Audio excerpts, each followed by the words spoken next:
am here, so I have excuse to be. Yeah, had a little insomnia last night, so Hmm. I'm living the dream. Got to get on that Ambien and magnesium diet. I take magnesium. I'm not taking Ambien. I don't need that.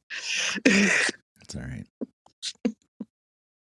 Just happens sometimes. Can't help it, right? Life is what it is. Yeah.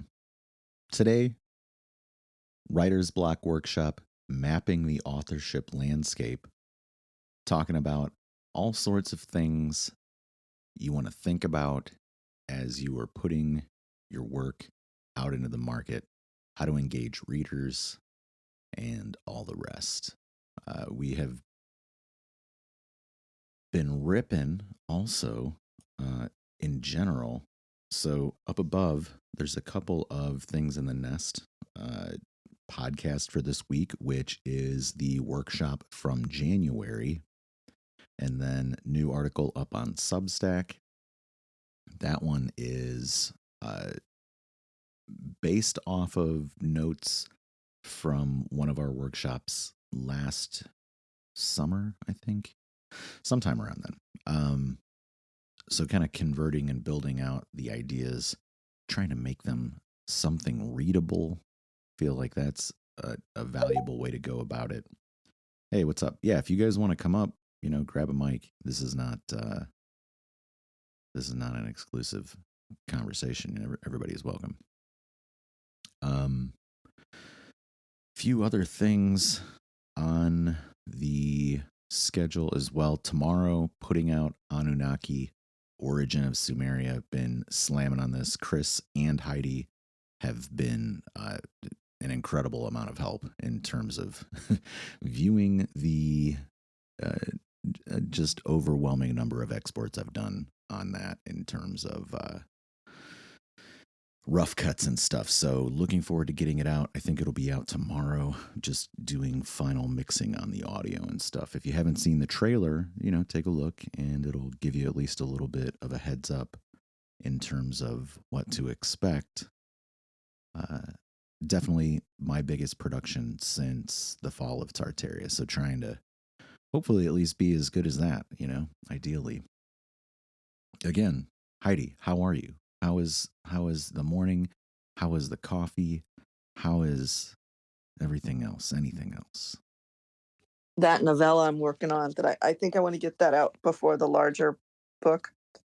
So I was kind of in that yesterday, and for some reason I've decided I'm writing poetry again, and I don't even know why. So I seem to be doing a little bit of that. So that's been interesting because I haven't done that in a really long time. So that's kind of where I'm at, and I'm attempting to figure out when I'm going to work on this larger novel that is got a first draft written, and I need to get in there and do my first run through it so it can be clean enough to do something else with it. So yeah, and I've been, looking at that's basically where I'm at. I'm trying to figure out. I don't really have this is probably good for me because I don't have a schedule when I'm releasing any of this stuff. Well, that's So one of the things that we do here is kind of yeah, check in on progress and see when things will be coming out. As most of the folks know, I'm trying to do an audiobook once a month this year. The madness. the Pied Piper, investigating the Pied Piper of Hamelin, is coming out next week. It's slated for release on Monday, the ebook. I think the audiobook will come out. Well, it'll come out on some platforms. If it doesn't come out in Audible on Monday, it'll probably come out before too long, I would imagine. You can never quite tell. You submit, they tell you 10 business days. You're putting it up there, you just got no idea. Flying into the void. But hopefully it'll pan out. I think I timed it right. But we'll see. We'll know on Monday. If it comes out before Monday, then, no harm, no foul. I feel like that's perfectly fine. But I wish that you could, and you actually, okay, let me rewind a little bit. You can actually uh, negotiate with them for a set date to release, but you have to like email them. There's no guarantee that they're going to do it or even get back to you. Total mess. I know if you're like a legit publishing house or whatever, then you have more probably pull on that side of things. If you're just a lowly indie publishing author like me, then you don't necessarily have that sort of cachet. So, it is what it is. Not upset with them. We just have to kind of guess and check our work. And ideally, it pans out, but you can never really tell. So, yeah, next week we'll be talking about that release. Looking forward to next month at this point. I'll spend probably next week playing around with the piece that I'll put out in March, but just trying to stay ahead of the game. For the rest of you guys, grab a mic and come on up. Terry, you're here. I'm sure you've got progress that you're working on. Robin, we know that your book is around the corner. So in the meantime, let's kind of jump into some of the things that we have on the schedule for today, which I think may be a good point to transition into like the discussion about entering the market, right? Uh, getting your book actually into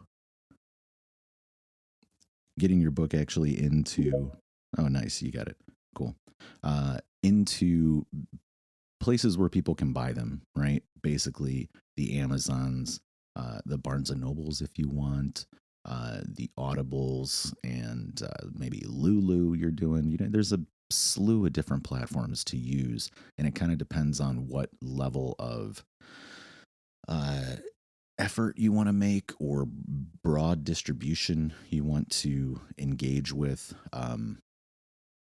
Before we go further into that, Terry, you're hanging out. How are you? What's happening?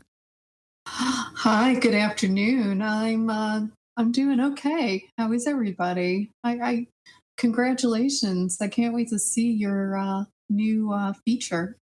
It It's just looks a little short. amazing. Yeah, well, no, I wish it was a feature. The God, that would kill me. Oh, in our world, a feature is anything like 5 minutes or greater. Maybe Chris can tell us.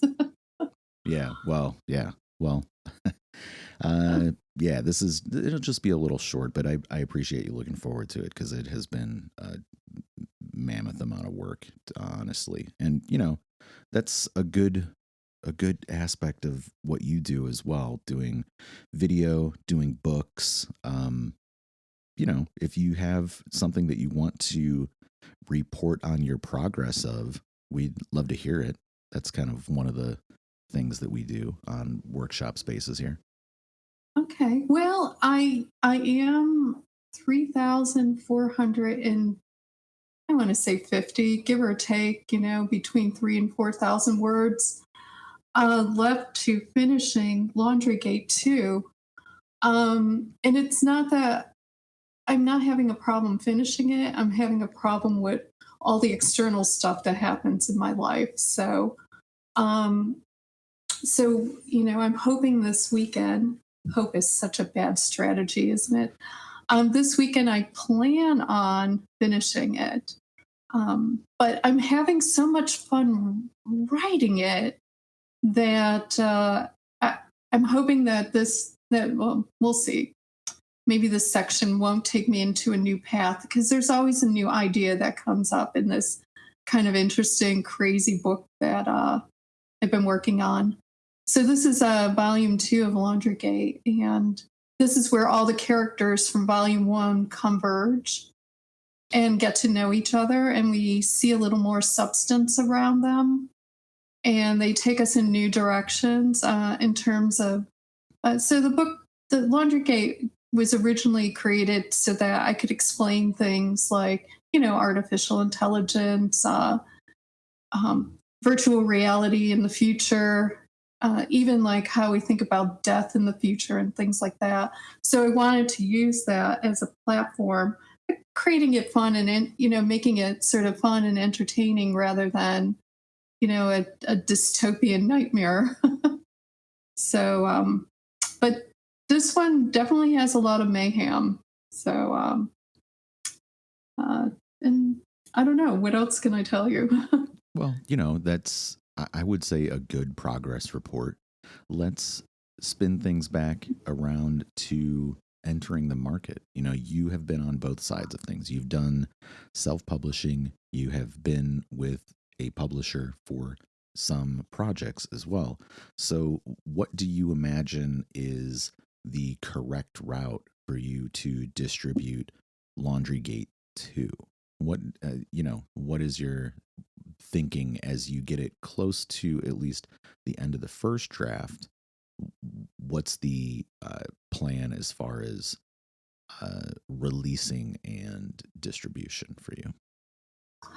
So you're right. Yeah, I've been on all ends of the publishing spectrum here. But the one that I like is the one that I have a little more control over, and I find that releasing it through KDP is the best route for me. Um, the goal is by the summer to get the final done. I've had some, like my first published book was done with Lulu, and I found that it was a good relationship, but I also found that I got talked into a lot of things that I most likely could have done on my own. And when you get talked into things with using Lulu, at least 10 years ago, or was it 10? It was 2010 that I used them. It cost me about $1,000 to get the book produced. And now I learned how to do it on my own and really love it. Like, I like, organizing it. And I think you've seen some evidence of that with Sandy Toe's book, where I, took and created that 300-page gorgeously illustrated book for retro futurism catalog, and it was great. Working with Sandy was incredible. Post that But stuff up if you got a link. You got a tweet handy. do I have a tweet handy? You know what? I'll work on one. Yeah, don't sweat it. It's it's not like you have to do it at this exact instant. Just want to put it on your mind, you know. I'll just see if I could dig one up, or maybe Sandy has one posted on her profile. But yeah, that was a great project, which did get me into like a lot of other book creation projects, which is great. I didn't think I would actually like doing that. For me, it's creating your own book is so structured. It's like, oh God, and I'm a messy artist. I love mess. That cosmic science fiction stuff from a creative perspective for me is, it's about creating that messiness, getting into different things and textures. But when you do your own book design, you can't be messy. Because if you are, you'll may miss the fact that your font type is great in one area and then totally takes a shift in another. So it's always good to have a nice template. And I don't know, Michael, maybe that's an area to talk about. Are people creating their own templates for self-publishing, or are they relying on other uh, you sources? Like, I don't know. I think Canva may do some, but I'm not sure. Yeah. Well, okay. So good point to raise. Let's say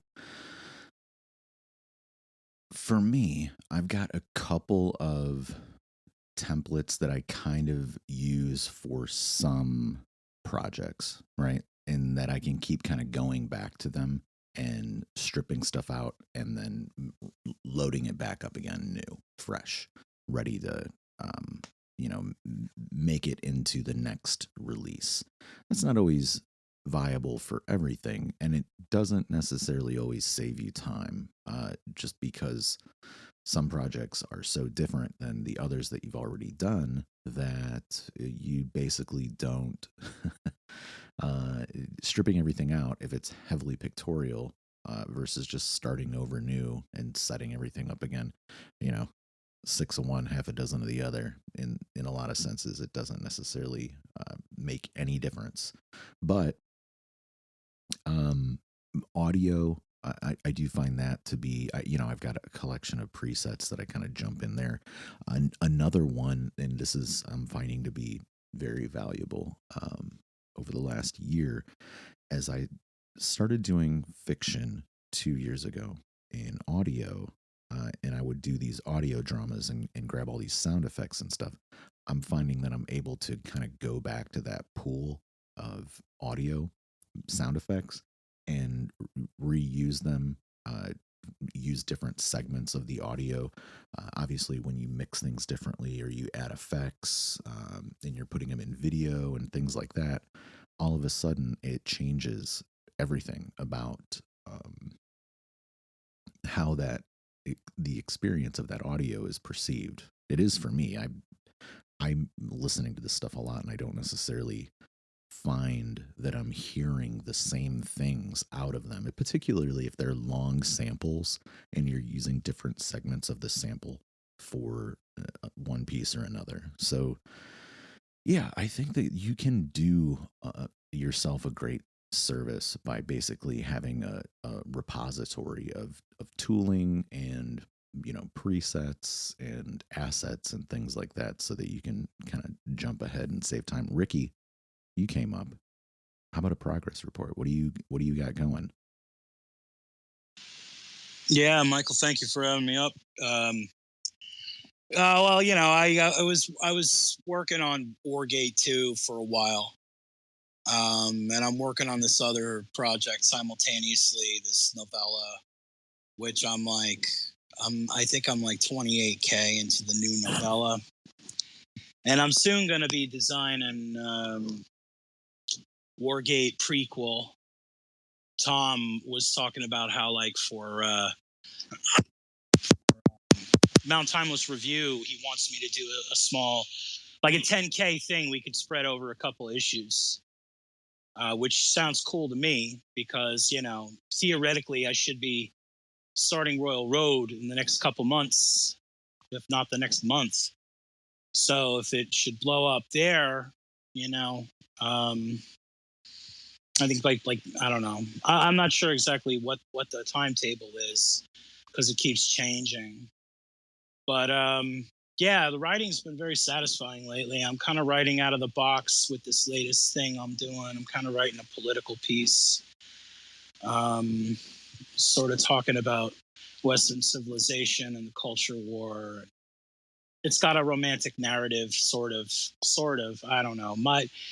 I'm gonna have some beta readers take a look at it and see what direction. I'm already like kind of leaning in a direction, but I'll see what they say, because it's more of a genre thing for me than my usual stuff. Put me on the beta reader list if you can wait till March. Yeah, sure. Yep. Yeah, I still got to work out that damn paper box, whatever it is, problem anomaly. But that's more or less what's going on with regards to. I think it's is it Terry? I hope I'm saying this right. Yeah. Yeah, she was talking about bookcraft, like the actual designing of books, which some people are horrified at. I love that aspect of building basically from like start to finish the book, like cover, title, blurb, like all that stuff. And she was alluding to format, which is I usually let my format guy do that, but it's awesome to design it and see it all play out. I'll say that for nothing. What do you do in terms of layout design, and what do you farm out? And how does that affect you putting your work into the market?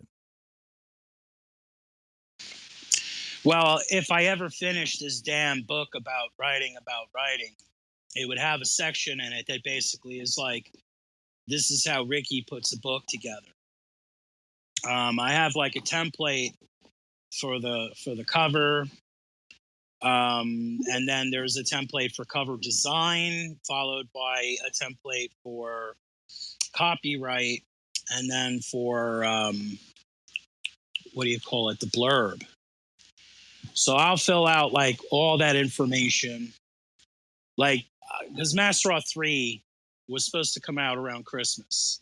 My editors were late. I'm fine with that. Like, you know, life is busy. I get it. It's basically done now. Like this weekend, I should be going through. I should have went through the manuscript last weekend to just check through all the comments.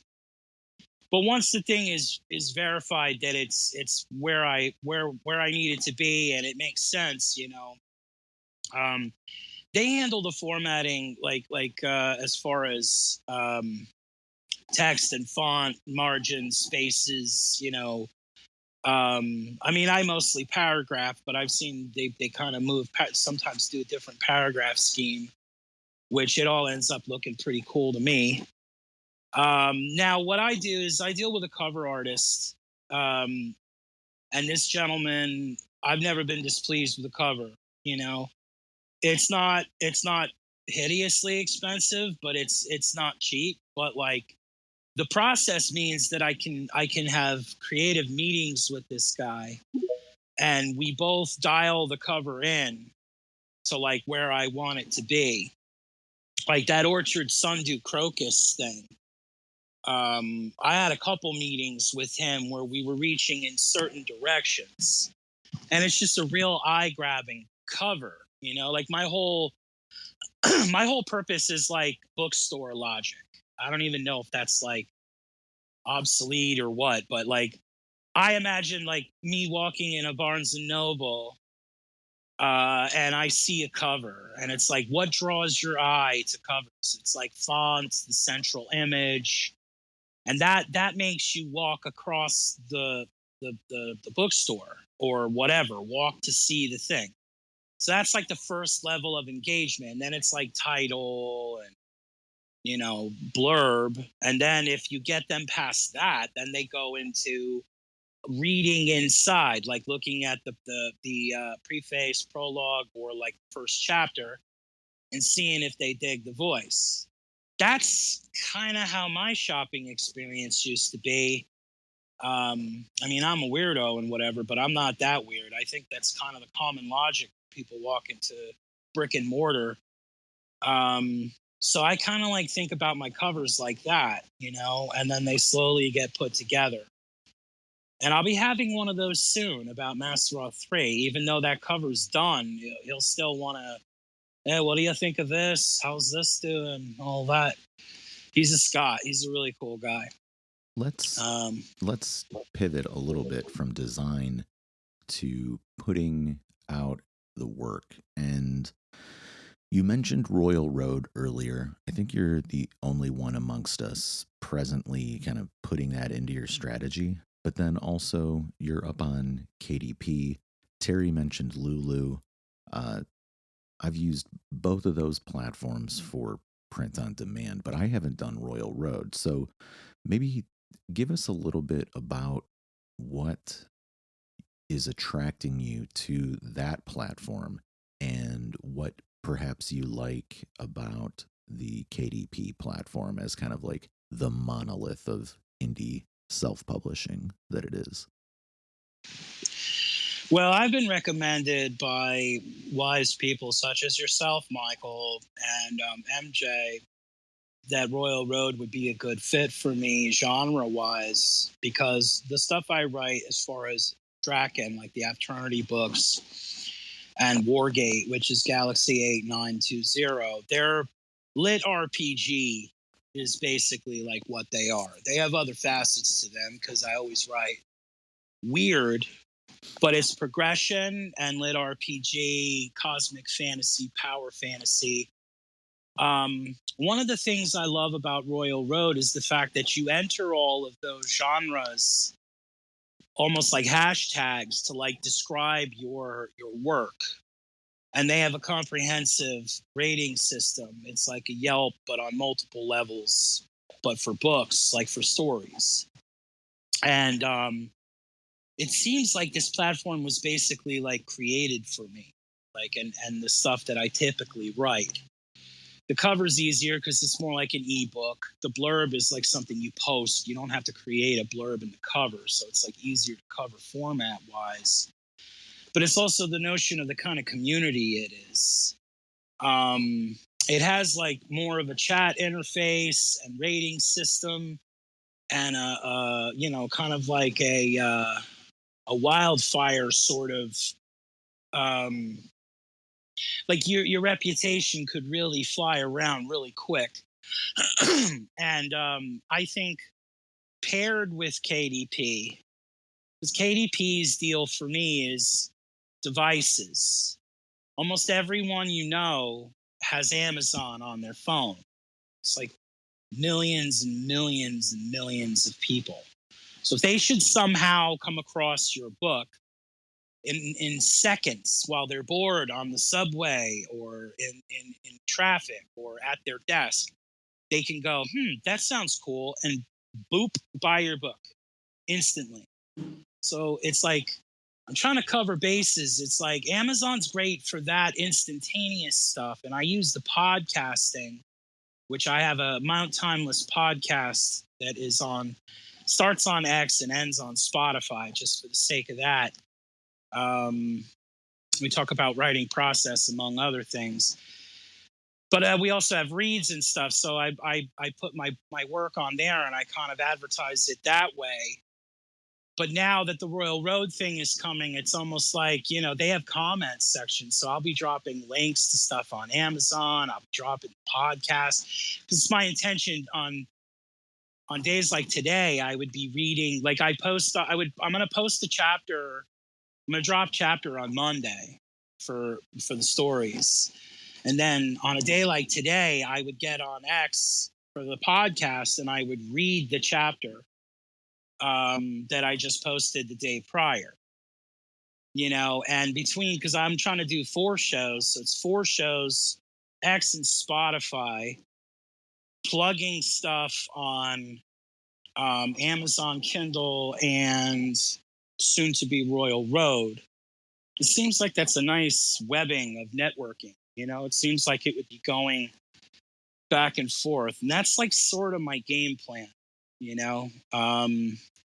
I'm not really good with comments on social media. Like, I don't really like social media. It's kind of horrifying to me. So I do my best and whatever, but you've skipped ahead a little bit on us, and you've actually begun to get into our next point, which is engaging with readers. Fair, reasonable.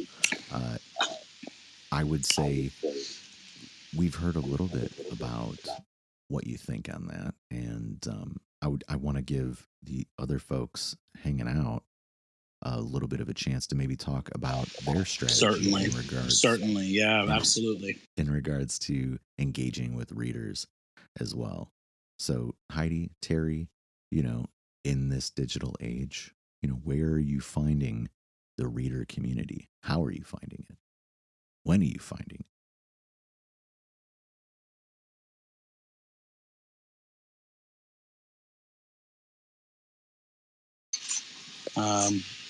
Are you guys there? Yeah, I don't. Yeah, I don't have a good answer for your question, though. Not one of my strengths. I'm finding it within the groups that I belong to. So if there's an interest in what I'm doing from a technology storytelling perspective, then that works.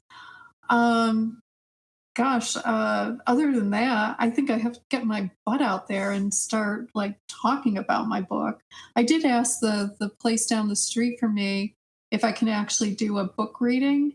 So they're kind of open to it. They're a little bit slow to respond, but just I'm go like, in there and start reading it. Maybe that's what I should do. Also, the local coffee shop, I thought I would do that as well, just to get out there and get some practice with, reading in front of people. So let me ask you this. Yeah. Do you maintain any email lists for, promotion, in terms of reaching out to people that are kind of in your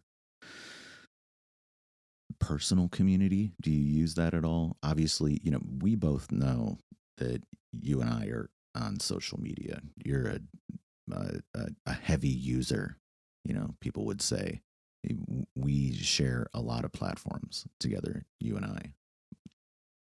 Maybe there's also forums that you like, writing groups, partner critiques. I find that to be incredibly helpful. Anything like that? That's great. That's great advice, Michael.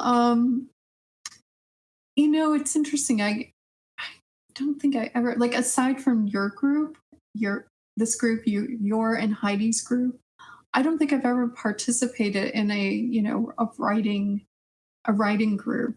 But that's like a great idea. I don't know. I don't know if I have a good response in terms of like my own personal list. I do have a small list that, throughout the past, I don't know, couple of decades, people have said, "Put me on your list." And I'm like, "What the heck is that?" And I finally got it and started sending people what I'm up to and what I'm doing, and just keeping it short and pithy.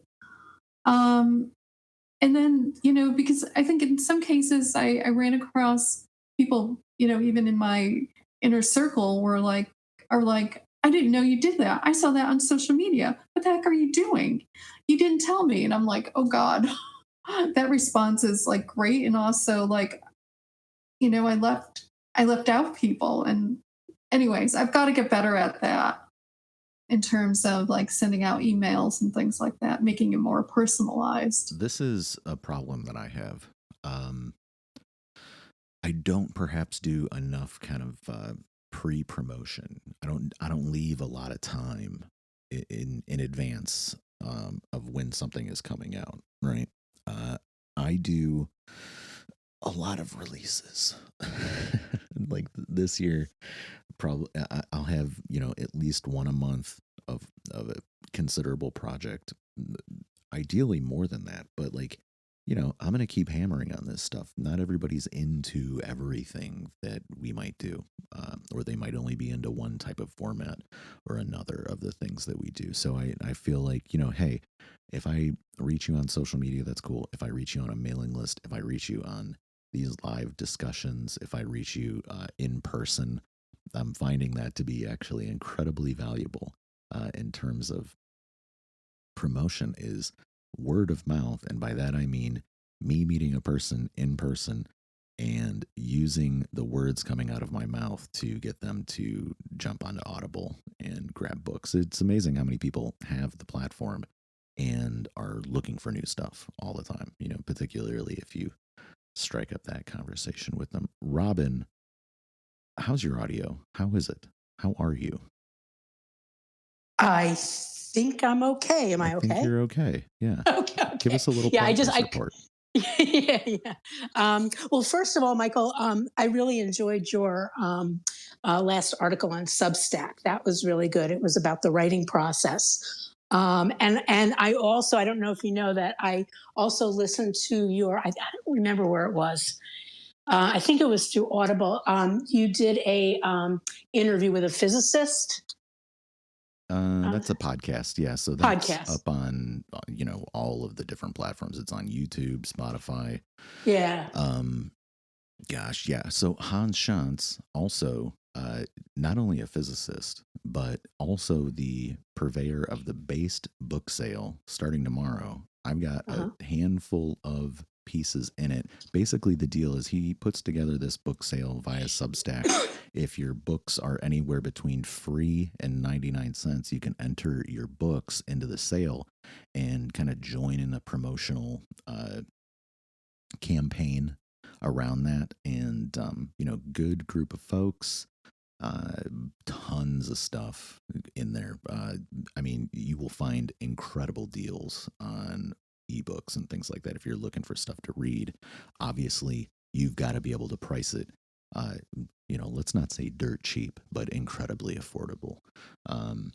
And big advocate. You'll be seeing me promoting that across social tomorrow when it starts. But go ahead, Robin. Nice, nice. I reached a big milestone. My novel is I sent it to my editor on Saturday.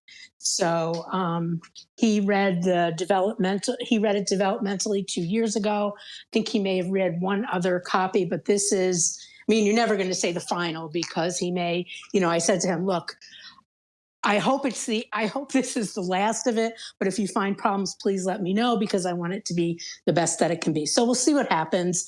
So I have a month. He said, I usually take a full month for novels. I'm like, that is just fine. So um, I'm starting promotional stuff. Michael and Heidi, I have a newsletter on LinkedIn, and it's sort of stalled. I have, maybe 100 followers, and I have most of their email addresses, so it is sort of a real mailing list in a way. So I decided I'm going to use my Medium platform, which I haven't really been happy with for a variety of reasons. But I'm switching gears, and I'm going to start a new. It's not a newsletter, but a new series of articles, and it's called "Why I Wrote Missionfinity: A Sci-Fi Journey Through the Universe." And then the subheader is "How the Pandemic Inspired a New Future." So what I'm going to try to do is every week until I get Missionfinity back. Now that I have all this free time, I want to write like a one-page kind of behind the scenes thing. And I'm going to have a link to my newsletter at the bottom. And I'm also considering joining Substack as a writer rather than a reader and cross posting.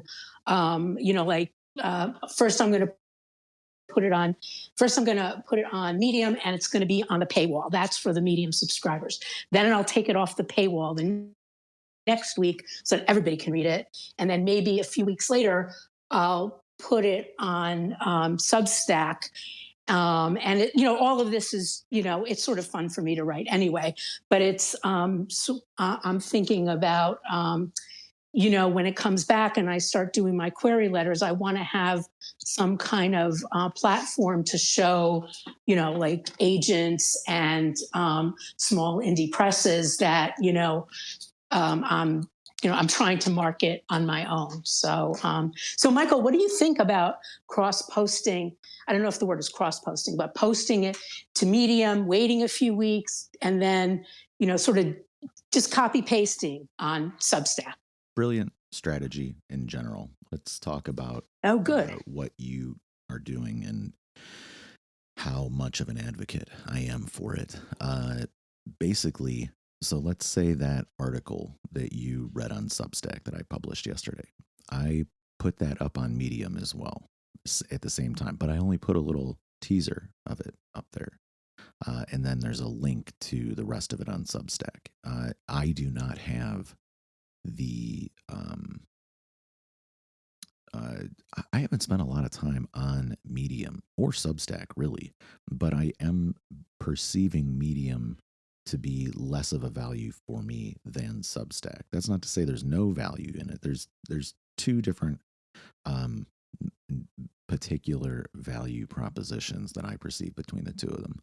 First off, Medium gets indexed better on search, and long tail stuff that I have on Medium, I will see that it is continuing to get organic traffic off of Google and Bing and the rest.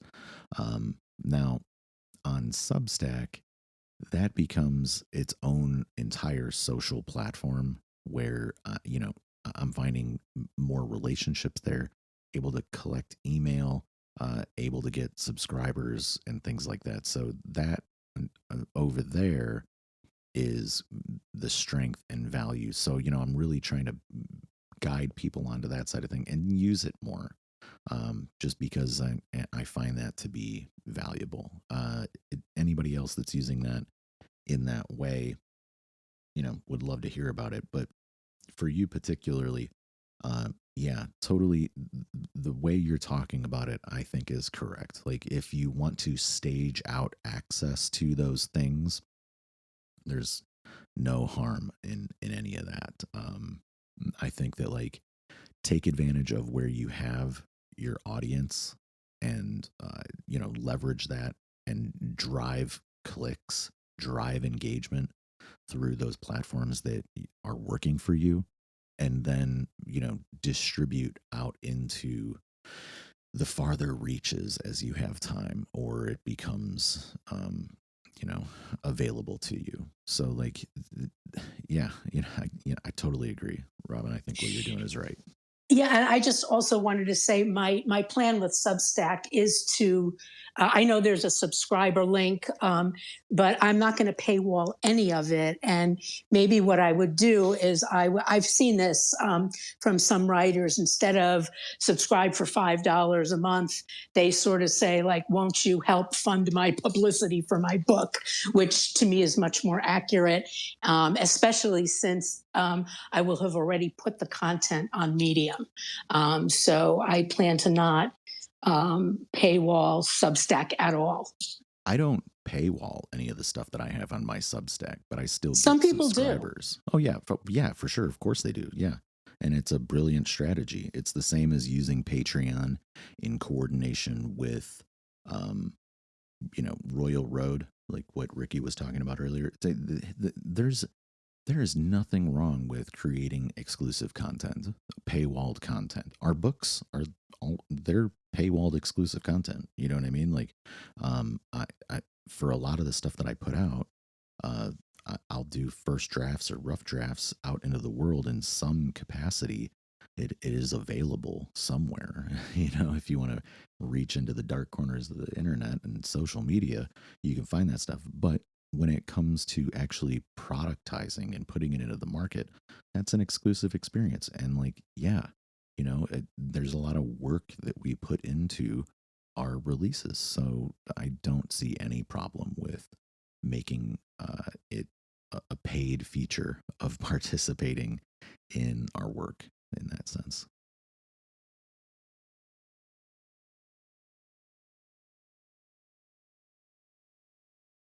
Let's talk promotions. Hi, Terry, actually, you got your hand raised. Go ahead. I do. I do. I work with Tom Lombardo, who's published volumes of so many volumes of books on science fiction and consciousness and things like that. And something he's trying new that I didn't think of is on his blog. He's actually publishing excerpts from the book and inviting people to read it. So I don't know. Like, I'm not sure if that. I guess that works well for nonfiction. I'm not sure for fiction. Anybody have a thought on I think that? it works on both sides of things. Well, I have friends that use Substack. They will publish chapter by chapter on Substack. They'll do short stories, then they gather that stuff up and turn it into books. I have done the exact same thing on other platforms. To note, the Chicago 1893 project started as a long form thread here on Twitter in 2018, and then was gathered up into a book. And I think it was a blog post even after, as a rough draft version. Same for all of the Exploring Our National Parks books. Those were all Instagram posts that then gathered up, turned them into blog posts, and then they become books. They're out in the world. Like, they go through those phases. And, there's things that I work on in exactly that same way. Basically, I don't think it hurts us to put out rough draft material in any sense. And this is another thing too. So, like, Chris knows this. The Fall of Tartaria video, put it out for free on as many platforms as I could in terms of social. And it's up on Amazon Prime. People buy it every day on Amazon Prime. And I don't know how they find it on there. Maybe through my website. Maybe they're finding it via search.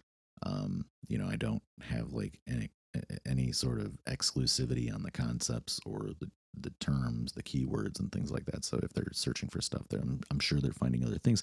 But all the same, they're still buying it on there. And it is also available for free on other platforms. So, uh, you know, I'll be doing that as well for Anunnaki.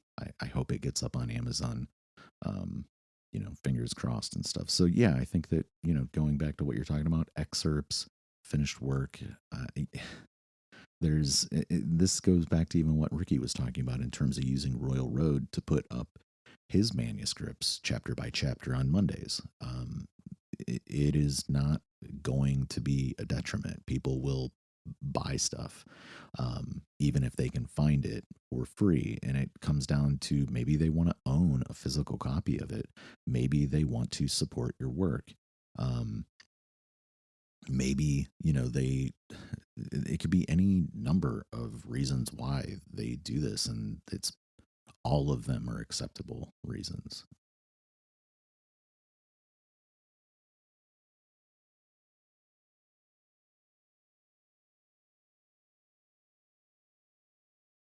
So I was going to move into promotions. So there's a couple of bullet points on this one that I think are good to go into because they're sort of like web fuel, for generating and moving eyeballs. The first one being reviews. So, for anybody here, how are you getting reviews? What do they mean to you in terms of presence, effect on your work, and things like that? Terry, Heidi, you guys have books out in the world, so maybe talk a little bit about reviews. That can be on Amazon, it could be on a blog, it could be anywhere really.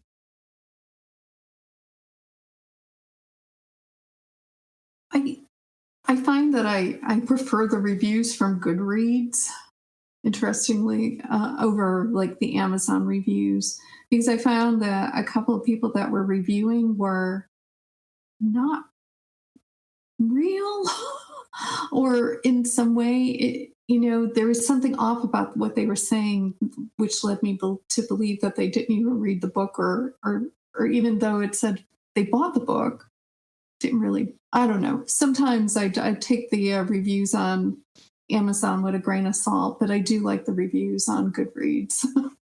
So I guess that's the long and short of it for me.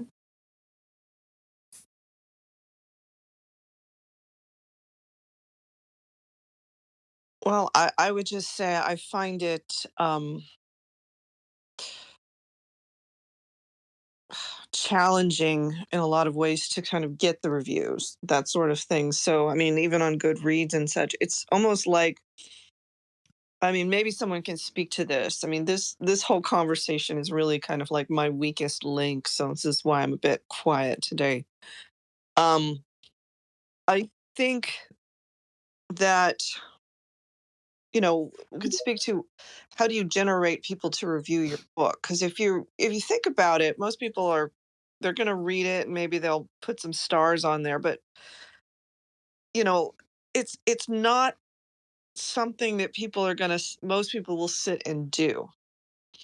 They may, unless they've got, very strong opinions or they know you've managed to generate it. And usually if they have strong opinions and it's usually a negative opinion. So I know there's a writer on here who got targeted. She's independent. She got targeted by someone who wrote for the Atlantic. So someone started putting negative reviews on there just just because of that, obviously probably never having read her book or that kind of thing. So it's a weird thing, reviews. I mean, It's a weird thing. It's interesting you like the ones on Goodreads. I think those see the people on Goodreads are they're that's kind of like that's not your average reader. It's going to be a lot of writers. It's going to be people who are very much focused on this whole thing as an art, shall we say. And so you're getting you're getting a higher class of reader because they're probably writers or they're very much into the books. I mean, that's their thing. So I don't know.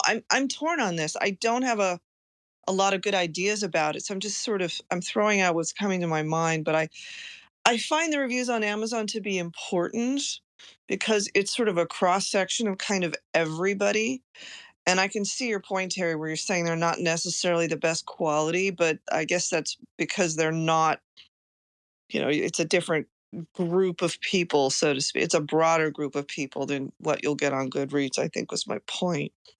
But yeah, I mean, that's a real challenging thing. I mean, the more reviews you have up there, people like to go through and read them. It's free marketing, but the ability to get it is can be challenging. Can really be challenging. So here's something I've been thinking about over the last year, and I've only done it a little bit, not as much as I really ought to.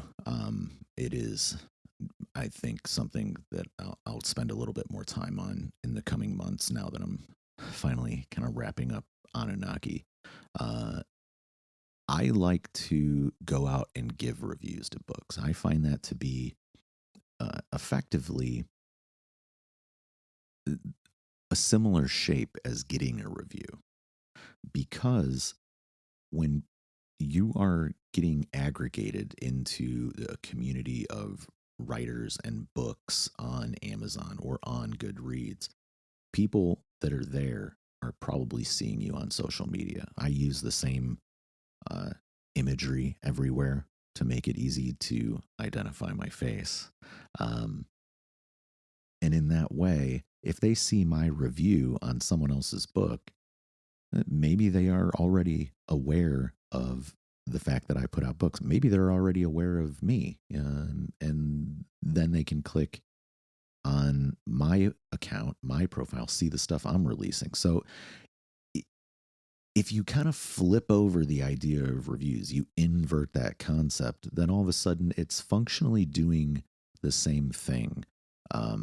You don't necessarily have to get reviews to get purchases, but you can give reviews and you're reaching your tentacles out into the network. Puppy, you got your hand raised. You're up on stage. What are you working on? Yeah. Hey, Michael. I'm working on healing from the concussion I gave myself 2 weeks ago Good when Lord, I you're fell right. hard. Yeah, I'm okay. Thank you. But it was just a cautionary tale, a slip and fall. But I was thinking what you were saying. What was I want to see if I can articulate this. And I apologize. I owe both of you some reads and some reviews. I love reading reviews, and on Goodreads, I haven't really gotten into it, but you could join different communities per genre, or I don't know how specific they are. And then the people there, I'll just say, you follow reviewers. I mean, a good review is a pleasure to read. It's its own art, kind of. So I'm just thinking, yeah, the more different places, and then like you were saying, cross pollination, or I don't know the words. I love what you were saying, and it seems like once you've created some content, and especially with your branding, Michael, like you were saying, if it's recognizable, right? I think that's great. But I know I love reading reviews, and um, and I may still read something. I don't base my opinion fully on reviews, but I also love when people are following you. Then when you have something new come out, are you seeing that response yet?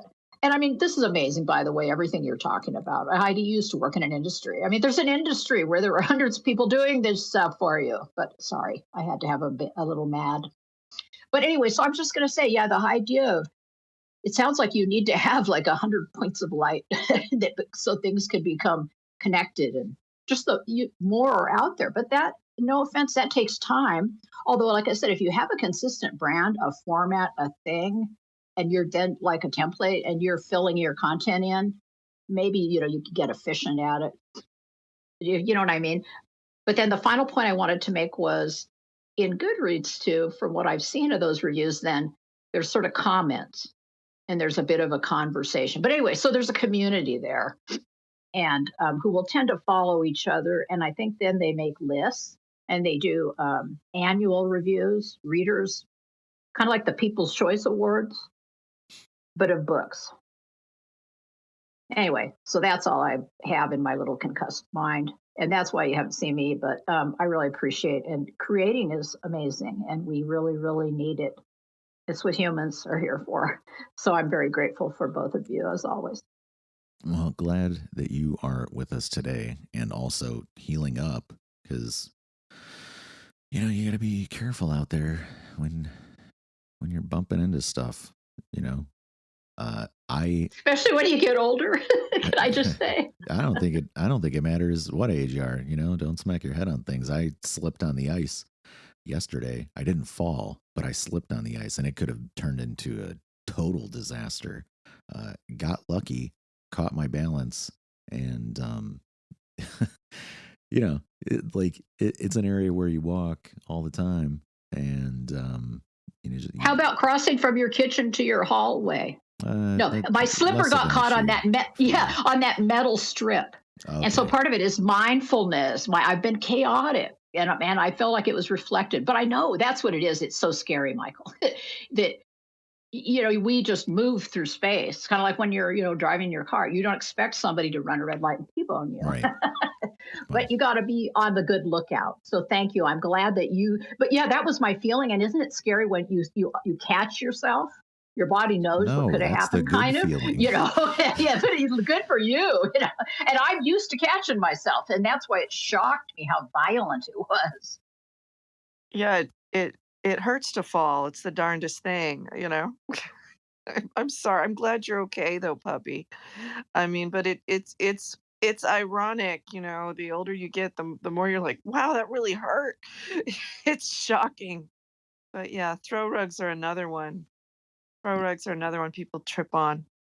You know, little things in the floor. I trip on my stairs sometimes if I'm moving.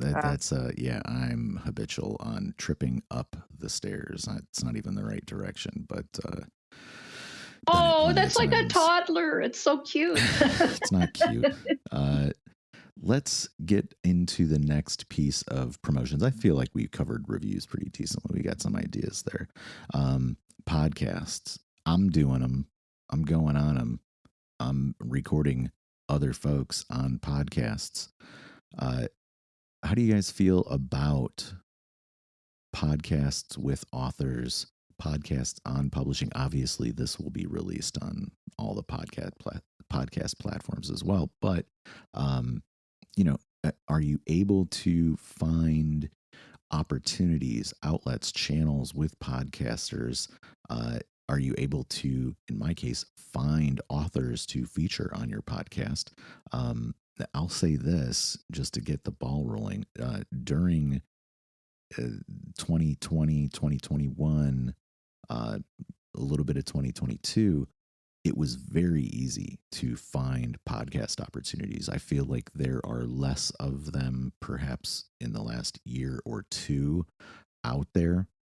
That's not to say that they aren't there. It's just that podcasting had a surge for a few years there.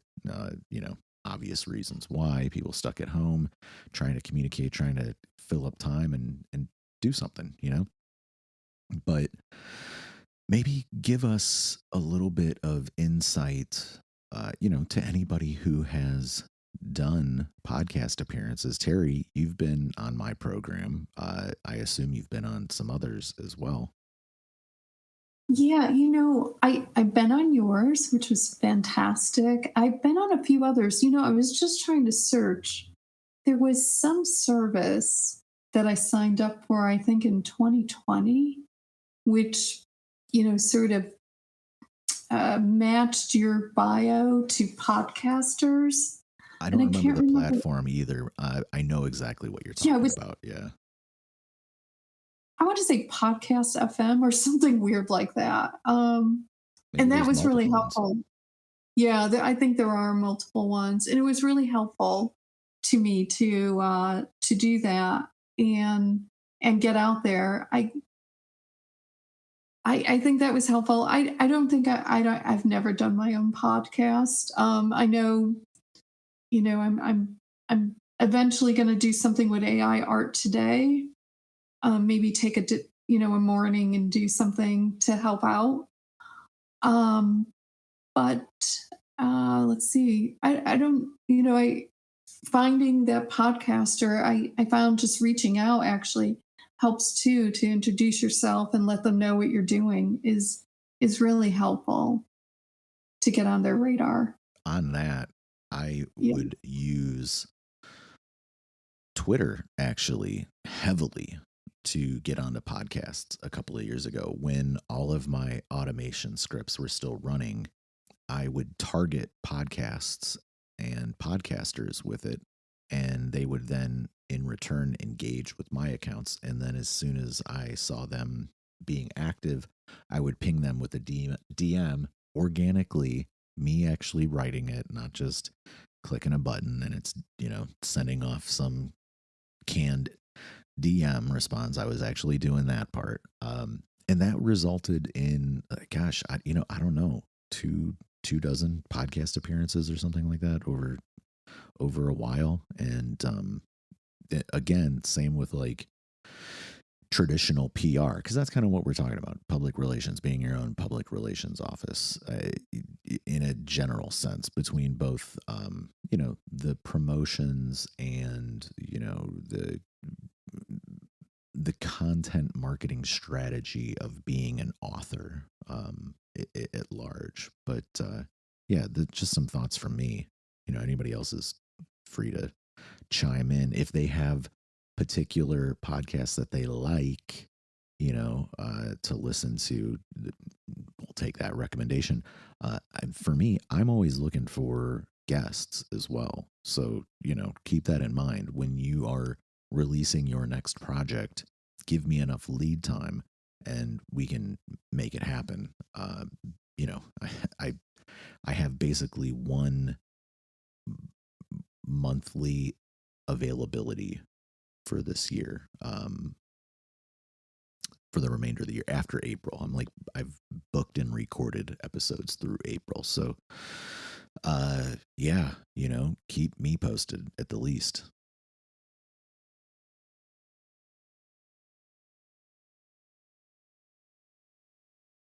Any thoughts on that? Anyone? Heidi, Robin? Podcasts? Yeah, just call up Joe Rogan. You're set, right? Just that easy. That's my first thought. No. No, not funny. Sorry. Yeah, I think any sort of marketing you can do would be ideal, and it's just, I mean, like with anything, you just have to kind of try every avenue and see which one works. I mean, I don't know. What do you want me to say? These are obvious things, right? It's a matter of just getting in there and doing the work. And I definitely am going to, and finding them. It'd be nice if we had a list of podcasts or something we could put together for everybody Right. That's to, the tough part is they come and right? go. I mean, we know you, so that's a easy one. So if people find them, let's inform each other, because that's the one thing I would say about it, because I don't know where necessarily to look for them. And then the other thing of it is too, is when you're looking at a podcast, obviously with yours, we know it's like writer, it's kind of the niche that you're in, but if you go on the wrong podcast, is it just a waste of time? I mean, if I go to, here's an extreme example, but let's say I went on one that was, mostly they talk about fishing, and then, oh, let's talk about your book that has, nothing really to do with fishing. But so, this is something to consider, is how you find them. and if it actually makes sense to go on that particular podcast. Did you agree or disagree, or do you think it would just be good to just do anything? Okay, so let's say you have some segment about fishing in your book, then going on a fishing podcast to discuss fishing makes sense. If you are a fisherman and you want to talk about fishing on a podcast, then it makes sense. Go on there and talk, and you can plug your book. Like I said, I was out there hammering on appearances. If it had even a slightly tangential sort of connection to the material within one of my books or releases, I was trying to make an appearance and make that connection to the material. It did not matter to me. A promotional opportunity is a promotional opportunity, and I think that you should take it. In general. Robin, you got your hand raised. What are you thinking? Yeah, I like listening to podcasts, and actually, I was on a podcast a couple of years ago. It was February 14th, so it's almost I think it's 2-year anniversary. A friend of mine, started a podcast, and I was the first guest in her podcast series. It was called The Storied Human, and it was great fun. She interviewed me for 45 minutes. Um, and it was about sort of, pivoting from working full time to writing and, all that stuff. And I think I'm going to have another one coming up in a few months. That would be the second one, a little bit different. I think it's going to be pre-recorded, like I'll just be answering a question, but speaking for 5 minutes. It won't be much of a give and take. And hey, if anybody, I'm happy to be a guest on anybody's podcast. So if anybody, if anybody has a podcast that needs to fill a hole or wants to hear about a novel, let me know. And before I forget, I'm sorry, puppy. I hope you are feeling better. It is horrible to fall. So I hope all is well. Yeah. Obviously, when your book comes out, Robin, we've got a spot for you. Whenever that is, we'll definitely bring you on to promote. Another piece, I feel like we've covered the podcast angle in general. Maybe somebody has another thought, but here's one that I've been. Terry, you're raising your hand. Your hand flew up. What are you thinking? I'm thinking this has been fantastic, and I unfortunately have to jump down. No, you're not allowed. Oh, please. I've got a call in a couple minutes, but this has been great. We should, maybe at one point, if we can, or if this is like part of the content for the workshop, maybe talk about creating the, content strategy for promoting our books. And maybe we can each help each other with defining what that is and coming up with that. 100%. Yeah, that's definitely a topic Heidi and I have talked about in regards to like covering marketing more in depth. We're doing a little bit of that here, but this is not exclusively about marketing. This is, a little bit broader than that. We're not getting too into the weeds and the nitty gritty. But all the same, Terry, we appreciate you. We love having you. And you're a great resource when you have the time to hang out with us. Thank you so much. Take care, everybody. Hi, Sandy. I see Sandy's down there. Puppy, you got your hand raised. You're thinking about podcasts. I had a thought, and this concussed puppy in my town. I'm a member of I pay for some dues to the public broadcasting, and also there are different. There's a little independent station that's a community-based station, and actually a good friend of my mom's is one of the people who for years was a retired professor of philosophy. They do regular shows which are interviews with authors and are also book reviews, and it's very local, but it's in your own community or whatever that virtual community is, if you think about on the web and on, how radio looks now. A friend of mine who's a retired NASA Earth scientist, he does all this stuff with computers and algorithms, and I don't know what he does, but anyway, he's a scientist. Oh, my concussion! I forgot. Oh, and he is good friends with somebody who's got a pretty prominent radio show in his state, and they've been friends for decades. And so he'll have him on regularly because he is following the health, epidemiology type topics and science. And they have a great little conversation. So part of why this is so good is the quality of the speaker, which obviously we have here, and the relationship between the interviewer, the radio host, because that radio host, he's got tons of people that follow his show.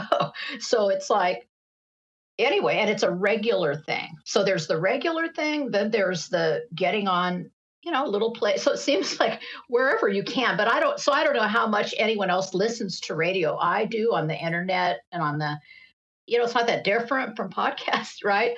I like it. And so anyway, I just wanted to say that before I forgot it.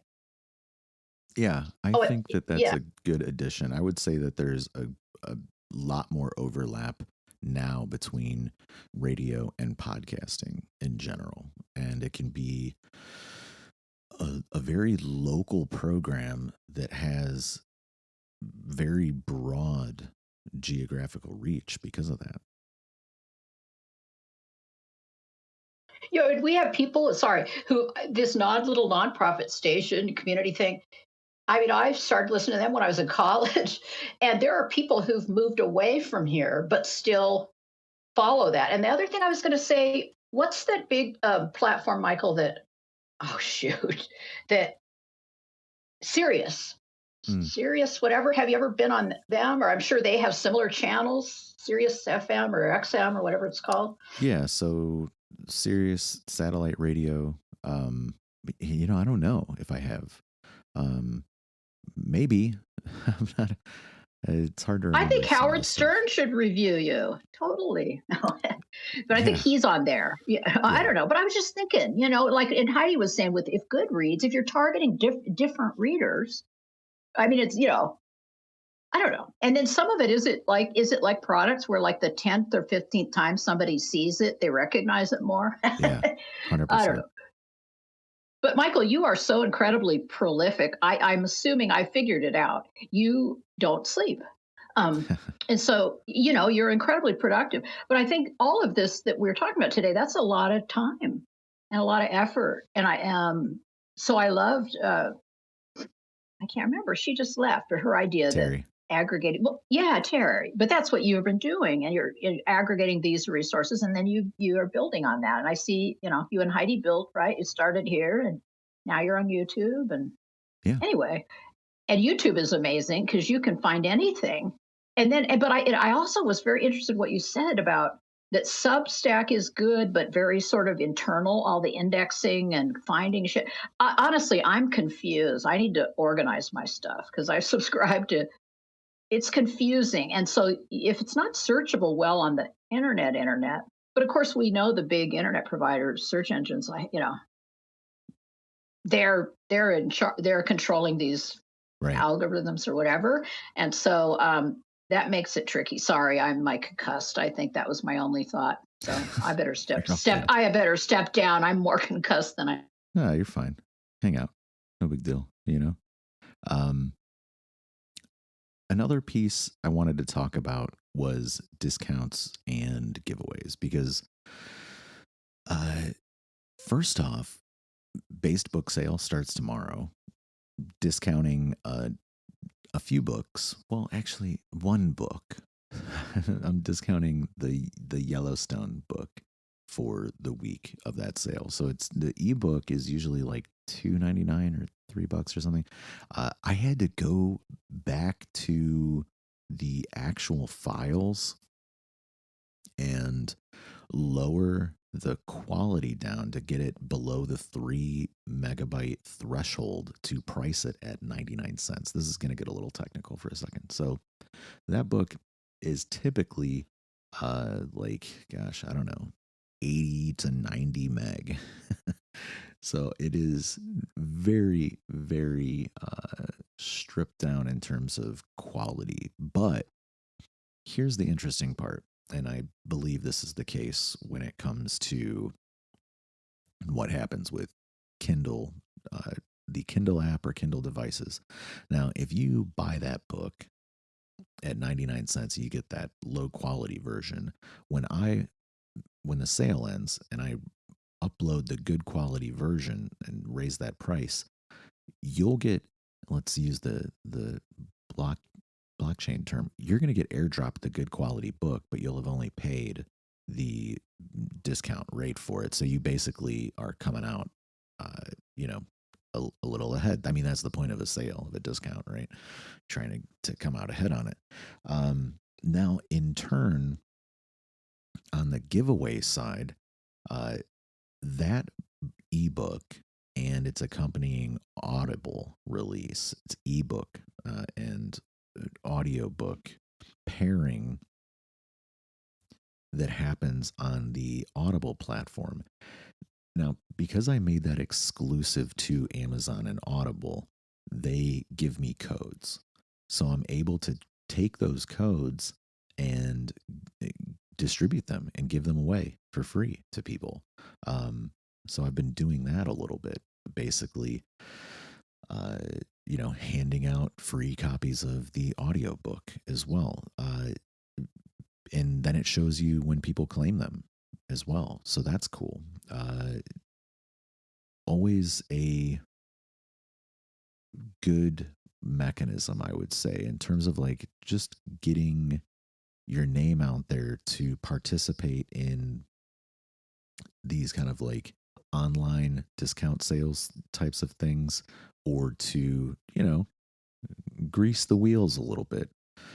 Toss a free copy out there. Now, what I will say in terms of these 2 points, doing it on your own, right? Like through social media, like doing a giveaway, not really an effective strategy unless you're really giving out something that people want. They'll kind of get into that. But in the sense of like, I tested it out a couple of times with like the national parks material, where I would say like, oh, I'll give out copies of this to whoever does these magical steps. Do the magic words and retweet and like and all this nonsense. And that, not a winner. I think if you're like giving out, say, and this is a funny thing too. I won a Meta Quest, an Oculus, a couple of years ago by doing something like that. Now, the thing was, what was it, like 300, 400 bucks at the time? Nobody basically participated in this thing. Unbelievable. You can't like and retweet something for a free VR headset. Mind blowing. It was me and all my alts that participated in this giveaway. And, I came home with the thing. I've actually done that a couple of times on Twitter over the years, with a few different giveaways. And it's astounding how little participation these things get. But man, when I see one that I uh, like getting a Quest VR headset, I'm out there for it. I think I won Civilization 5 the same way at some point, years and years ago. So just to kind of round back around to things, yeah, discounts, giveaways, if it's 1-to-1, you're doing like a free copy to an individual, that's cool. If you're just basically like shouting it into the void, not great. Gameable, we'll say, but not necessarily an excellent strategy for some of that stuff. Hey, Sandy's trying to come up. I'm trying to bring you up. I'm having a hard time clicking the right button. So yeah, that's some of my thinking on those mechanisms, those devices in general. Try them. Give it a shot. Maybe it works out better for you. This is what I will say: the discount sale for the based book sale, that went really well when I did the first one in December. And so, I'm doing it again because the community is cool and it moved units. So in that side of things, I'm very happy to continue participating. Sandy, you've come to stage. You're hanging out. How are you? Hello, Michael. Hello, everybody. I'm giving follow to the new gals that I have not met before. I love your spaces. And hi down there, Chris. I was listening to Terry talk about our book, and I missed the earlier part of your program, but I just wanted to add the relevant thing, the writer's block workshop, mapping the authorship landscape. So one thing that was surprising, but shouldn't have been surprising, that's helpful to me is surround yourself with people that appreciate you. I know it's like such a dumb thing to say, right? We're always trying to be noticed by people who don't notice us because we think, oh, if I just get that, if I just get that, I'll get it. But it's actually the other way around. What do I mean by that? So a lot of you know who Sid is. I know Chris knows who Sid is. Amazing architect, just super well known in the art realm. He likes my voice, and in two different spaces that I've done, he says, Sandy, I really like your voice. Just, I love listening to your voice. I used to go in conspiracy theories in the middle of the night and talk. And then Sid knew me through conspiracy theories before we got connected through the art realm. So looking back, I realize how much energy and hope that gives me. Somebody says, oh, I like your voice. Well, it encouraged me to continue doing. I've done about 3 years of podcast of interviewing the artists, the legends, and the soon to be legends, because I wanted to document in their own voice their own journey. And I started that, and it was 2022. And guess what? So Sundog passed on. He's no longer with us, and he was definitely a legend. And so yeah, surround yourself with people who like you. And as somebody else, I learned that advice many years ago, 2008 or 9. There was a guy on Facebook who posted shit my dad says. And apparently his dad was this really smart doctor, and one of his advice that he gave him was, when you go on a picnic, you don't put your blanket down next to dog poop. Put your blanket down somewhere nice with nice things around you, people who like you. So don't get next to dog shit. Get next to people who like you, who uplift you. That's my tip. And I was really happy I saw Terry here doing the book with Terry. It was a collaborative project, and yeah, and the more I see is like I still try to put my blanket down next to shit. I don't know what that human thing is we like to go next to that fire. But yeah, surround yourself with people who like give you the compliments and not just fake compliments, but like real shit that you're doing that they see, because that when you're seen, that's when you see that, okay, I matter, right? Everybody wants to matter, especially as you get older. And Michael, I love your voice. Most of the time, I don't care Thanks, what you babe. could be talking about. Your voice is your voice. And I will go to whatever space you're talking about just because I want to hear your voice. Thank you. Hey, thanks for coming up and chatting. And I'm glad that we got to transition from Terry to you getting both sides of the perspective on the book, because she was talking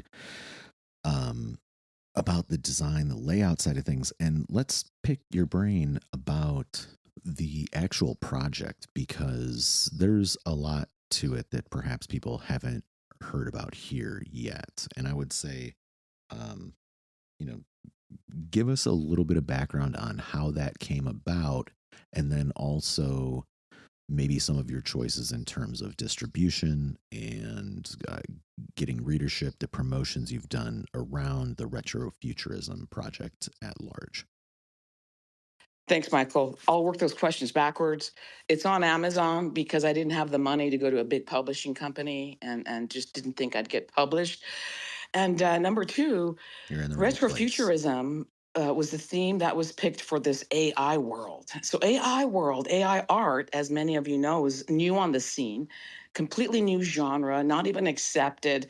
Don't post any AI art. And so having a background of being a bibliographer, historiographer, years of working in the library when I was at UC Berkeley, I, I feel like it's important to document history. So really, this was just such a fast changing space, right? So many new tools and apps and abilities to create AI art. I was deeply in it myself, and I experienced the abuse of being labeled as, oh, you can't do anything else, so that's why you're doing AI art, dismissing my 30 years of previous um, real world art, so to say. Yeah, so that happened, and I wasn't the only one. A lot of other people. So it was a statement. It was mostly because historically we needed to look at it. And so 100 people came together, we did art, and everybody got to talk about what their art is and on foundation. And a percentage of that group gave permission to publish their artwork with their own bio. And so this is for future generations. This may not have a lot of sales, but this is one of those. It's a catalog, right? Time It'll be capsule. one of those epic things that down the line, when we're gone, somebody can point to and say, okay, you know. Plus, having a science background, I just couldn't help it. Trying to put the scientific method to work, getting a global picture, snapshot of what's going on in AI art. I'm not a gatekeeper. This wasn't about who's the most popular. So we had 11, 12-year-old new artists utilizing this technology, as well as people at the top of the line like Jeremy Torman, Chris Hackett, and all these other people who are, creating and designing this workflow. So it was a year's work, and it was going to be on Ethereum. Just go off on a tangent, but then Base came around, and we decided that Base was so much more effective and loved, and it also created an opportunity for people to learn what is Base. And open that platform up to them. So it did a lot of things. This book did a lot of things. This catalog was wonderful. And again, don't put your blanket next down to dog shit. Terry and I have had a long relationship from the past of working together and knowing each other, and so she's somebody that appreciates me. I appreciate her, and she's very professional, on time. The book, the dates. So that part of it went really smooth and well because, of course, Terry's Terry. How could you go wrong teaming up with somebody like that? So to me, this book is a success. It's going to be a timepiece that people can refer to when we're all gone. And I've got all the voice and the podcasts that goes with that. So this is a complete project, and and guess what? It's already gone to conferences. So what's the other thing I want to say? Like you were saying, giveaway stuff. So I go to crypto conferences, and dude, let me tell you, all these crypto bros, the fact that they're even in crypto means they're smart. So most of them, are not jackasses, trying to get rich. No, no, no. A lot of these people are very smart thinking, very forward people. And art just really hasn't caught up with the crypto stuff yet. So going to crypto conferences, taking this book and showing it to people was one of the ways I promoted it. And there's YouTube videos of me being interviewed by multimedia companies, and my straight curling iron wasn't working in the Dubai um, electricity there. So I had to own my frizzy hair. I would say that's something that troubled me the whole time. And Sandy. girls are girls, and that's the side thing I'm going to leave you with is No, you're not it's going to leave okay. us, but you are a powerhouse. There's like 900 things I want to touch on, but you keep ripping. So, first off, podcast, love it. Did not know that you do that. Would be happy to come on and chat with you. Um, Second off, the promotional strategy of getting it out into the hands and not only getting it into the hands of the community that cares, but building it off of the community that's already there as well. Twofold community side of things in terms of building and promoting and releasing. So you're hitting every single piston in the engine that we've been talking about today.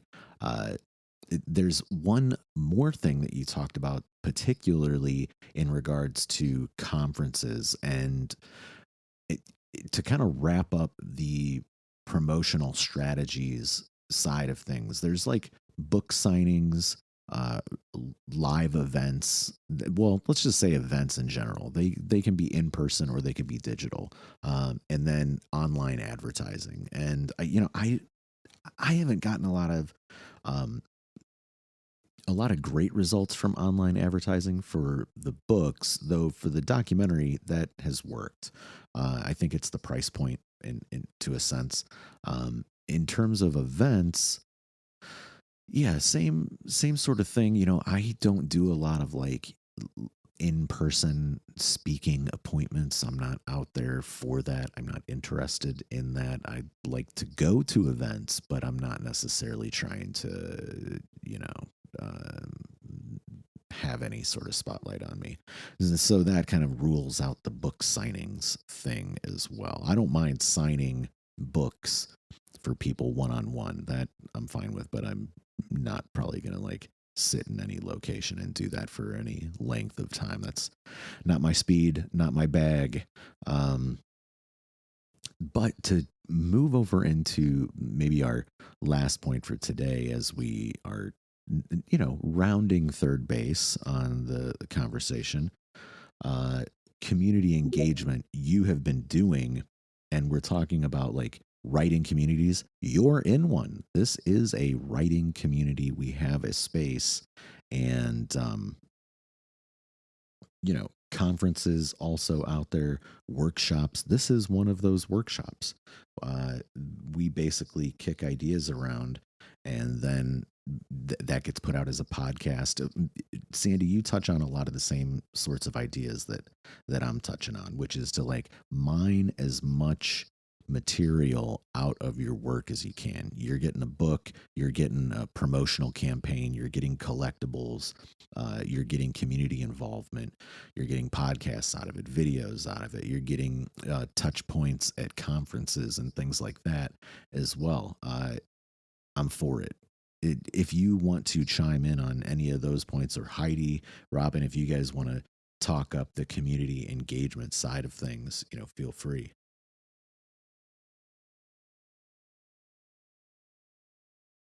Ladies, I'm just going to add this one last point and turn the microphones over to you.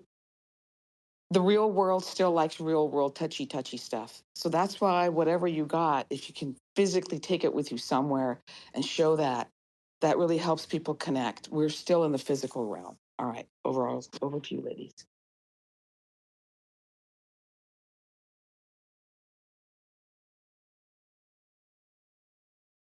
Well, I mean, again, I think this is a lot of stuff you guys are throwing out. Sandy, nice to meet you, and thanks for coming up. Really, it's funny. I'm sorry, I have to just distract. My great aunt was the librarian at UC Berkeley, so it's kind of funny that you say you're out there. She died a long time ago, but she was quite a lady. I still have books she gave me, but I'm sorry, I just had to say that, guys, just to digress. But I think it would be really helpful to sort of organize these thoughts. I know Michael has a book out where he organizes these marketing thoughts, which I've been reading. This is not necessarily my area of expertise, as I keep saying, because it's always been, I came from an editing background, and we were snobby and awful and said dumb things like, marketing is the dark side and all of these things. And the thing is, it's I realize, how important it is, and the need to sort of organize it in relationship to all of this stuff. And I really liked what you said about AI art as a new medium.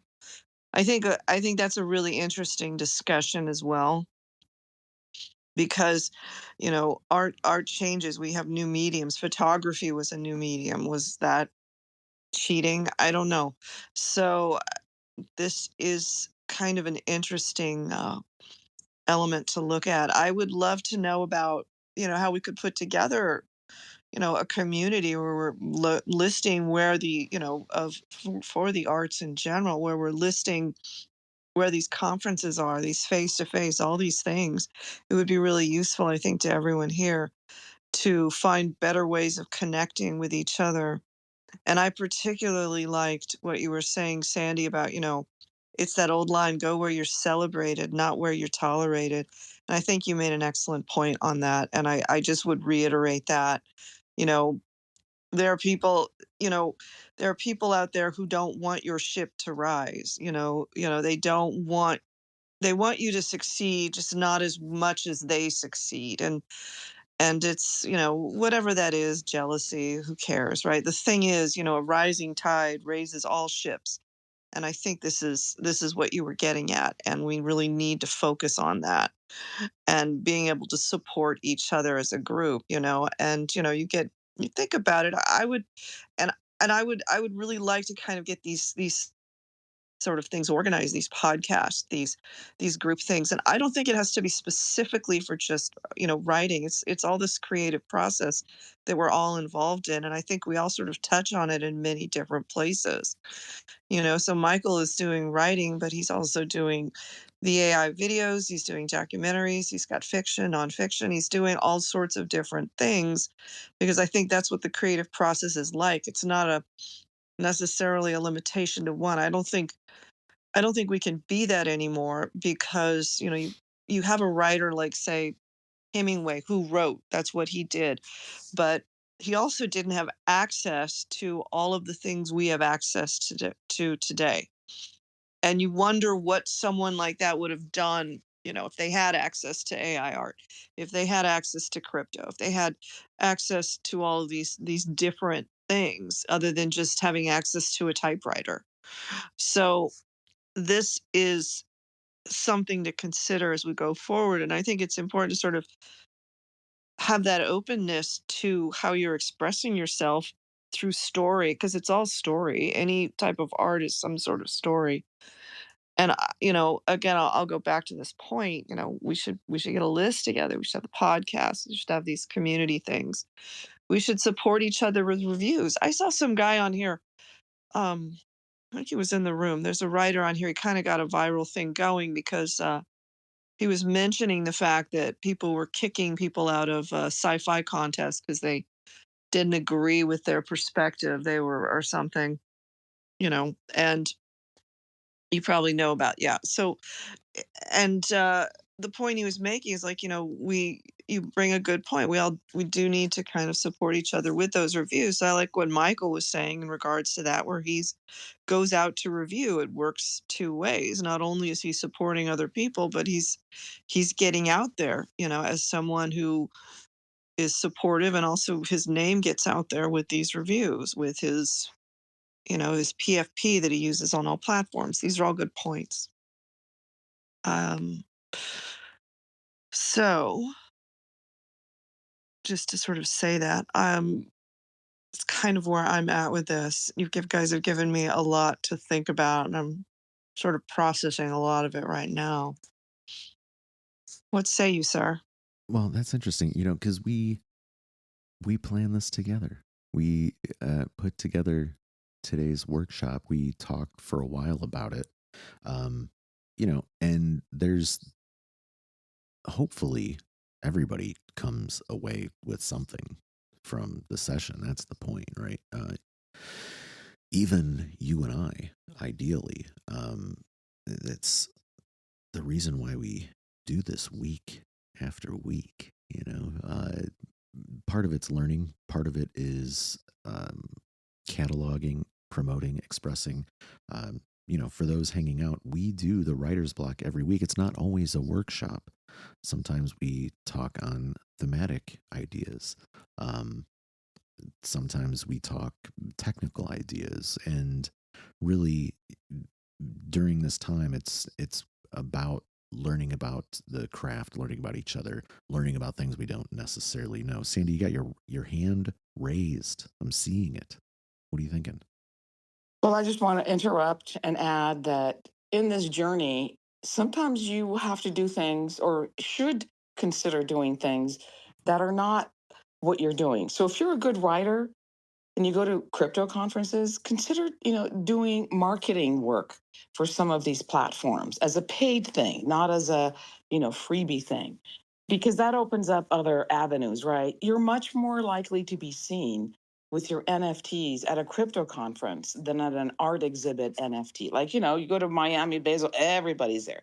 NFT NYC, there's thousands of NFTs there. So think outside the box, leave yourself a little space to do these mundane things. I went to Berkeley, but I waited tables and made tips so I could pay for my books and buy the Far Side, Gary Larson Far Side. So I did that, and in the process of waiting tables, I learned business skills, and in the process of writing marketing material for other platforms, I connect with project leaders. And right now we're at a stage where the founders of these blockchains, they're still alive, they're still around, they're still trying to promote their platforms and get people to use them. Right now is like everybody's invented an app and a platform, and really you are the treasure. You are the one who will utilize this platform and get paid for it. It's okay, you got a little extra time. And so that's the unpleasant part of the journey to the success we don't really talk about is the grind. And so to me, that's the grind, but it's also really wonderful to connect with project founders who are here now. So yeah, that's uh that's the thing I forgot to add about what I'm doing. And they will look at your book, they will look at these things, and they will suggest things that you haven't thought about that will open doors for you. So this really is a time where anything is possible. So if it ain't working where you're sitting, just look around, open another window, and go through it. Yeah, I dig it. Sandy, it's always great having you in a space and chatting. That day for the AI Film 3 space, man, you were lit up. That was fantastic. I want to talk a little bit. We've got time. We're not closing the door. We're still here. If there are folks that want to come up and talk a little bit, this is an open conversation. Grab a mic and we will bring you up.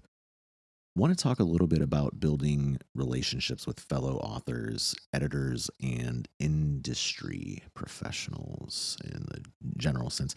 Folks might remember we had a lit agent on a couple of times, once a month, late last year, and those conversations were insightful.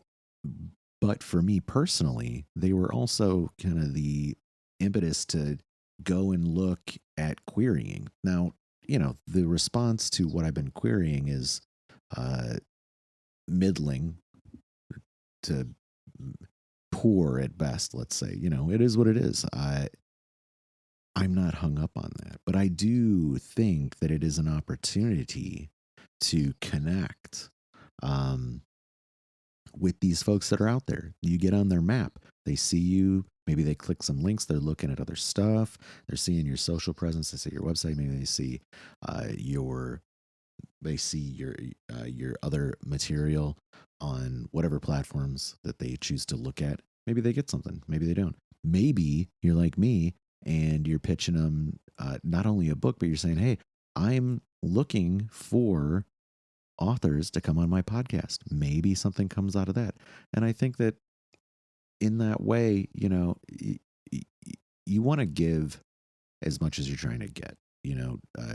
Do I want to get a publishing deal for what I was pitching? Yeah, sure. No qualms about that. Do I want to give an opportunity to promote authors in general? Yes, explicitly. I'm out there doing that. Penny, you're making a request. We'll bring you up. So that's the sort of reciprocity I think you want to basically engage with out in the world.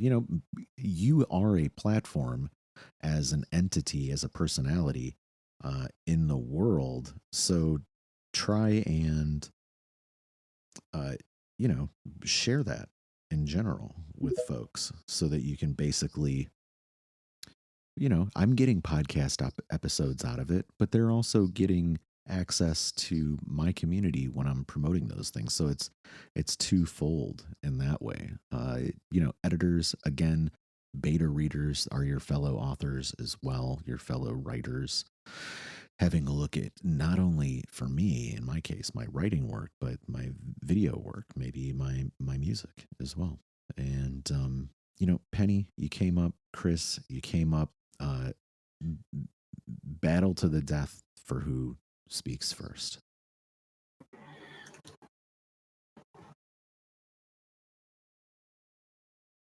I mean, I'll take that. Let's go for it. Hello. I'm a writer. I'm a filmmaker. All that. One of those people. Just it's not like me to ever really go on or even briefly mention what I'm working on. I'm one of those half into society, half isolated at home, introvert, don't want to see anyone every day, kind of thing. So right now I'm in a good place and I wanted to share. I've been writing since I was very young. Mainly because my mother found my diary, read it, and I was in trouble. And she's like, don't ever write anything down. That's how people get in trouble. So I was like maybe 8 or so. And so at school, when we had to write stories, I was like, okay, I can't write about my life. Where did that get? And how'd that work out? So I'll just, tweak the name, the place, maybe some of the details where I could tell my story, but in a slanted way. And it was first published at a university I attended right out of high school in Louisiana. And one of my, and I'll end with this, one of my professors told me, bring this to the English department and publish it. I said, no, this is like, therapy, cathartic. I don't want anyone knowing this. He's like, if you don't bring it, I will. So I said, fine, I will. And he is now considering writing the foreword to a book I'm just completing and illustrating about Kate Chopin. She's from Louisiana, a great writer, 1800s.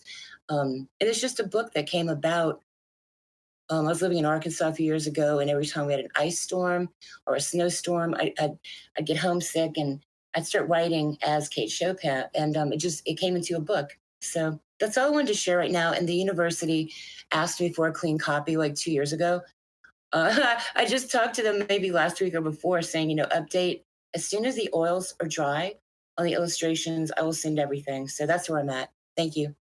Hey, Penny, before you mute your mic, tell us about what you have published, what you have out there. Are you working on Okay. anything, because we don't know enough. Oh yeah, right. I'd love to. Thanks for asking. I have poetry published, I have photography published, I have articles published, I have some short films, documentaries. I used to be executive producer at a TV station in Morgan City, Louisiana. Documentaries is more my thing, but I do like a short art film to put out once in a while. Paintings on walls, showcased here and there. I'm 53, so I'm not like a spring chicken that hasn't, you know, had a few things happen. But right now, I have Penny Laughter Productions since 1998. I just do my own thing. Right now, I'm in pre-production in the Rio Grande Valley near SpaceX, and I'm talking to KRGV Channel 5, the station manager and one of the department heads are looking at me. I have to give them a 3-minute demo reel. And so I'm going to do something with AI. I've been working on it. They want me to be the creative services producer.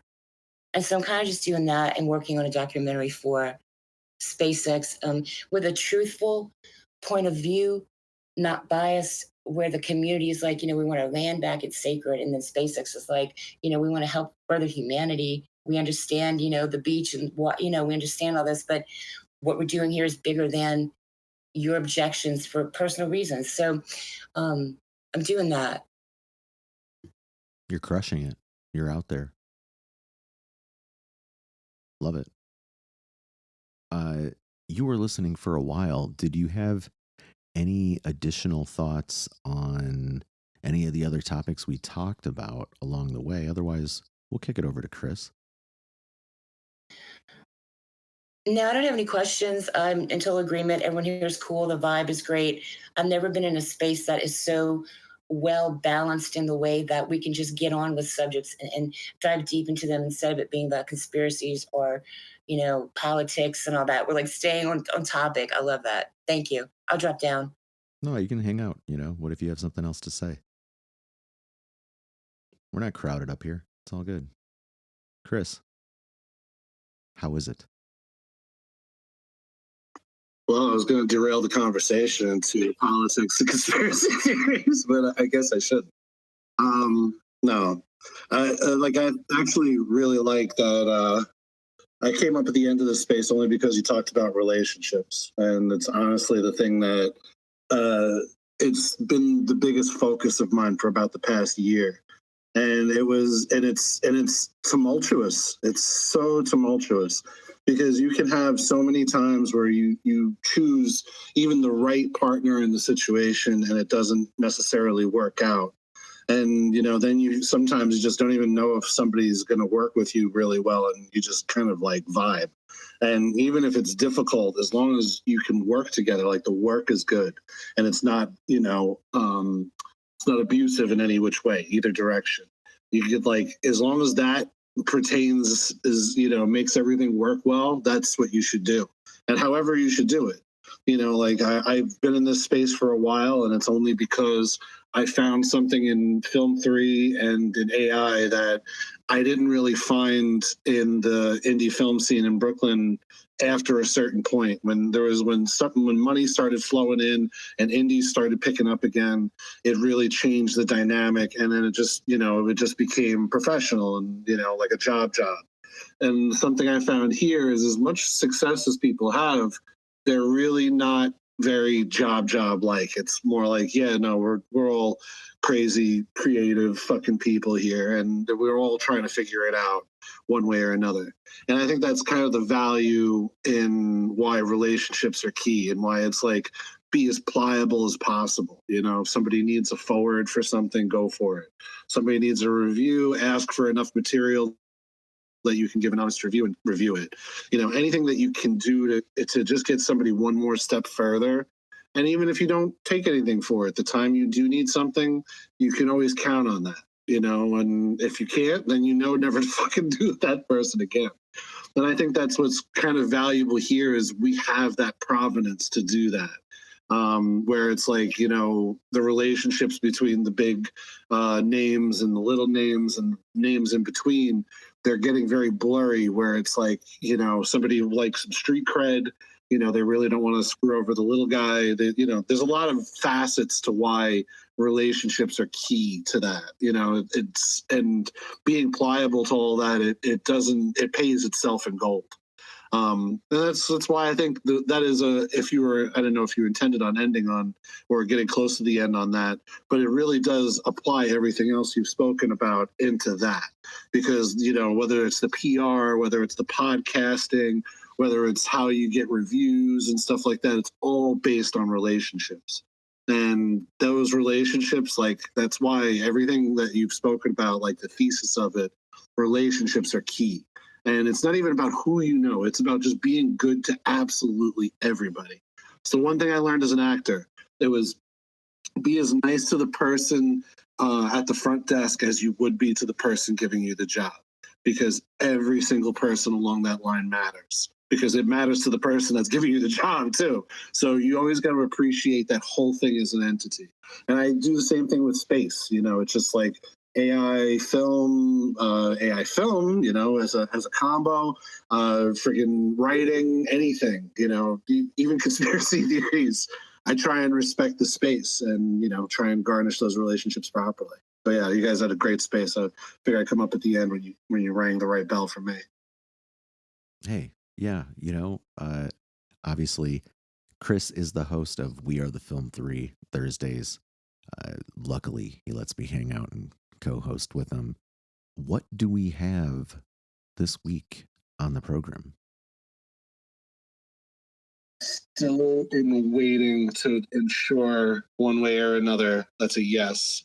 Okay. Most likely Well, I won't say because I'm just talking to somebody and I'm waiting to hear back. But yeah, we'll be there Thursday, 12 to 2 p.m. EST, one way or another, either talking to somebody from the space that I really dig their work, or we'll probably do something, more akin to this where we develop, we talk about story dev and stuff like that using AI.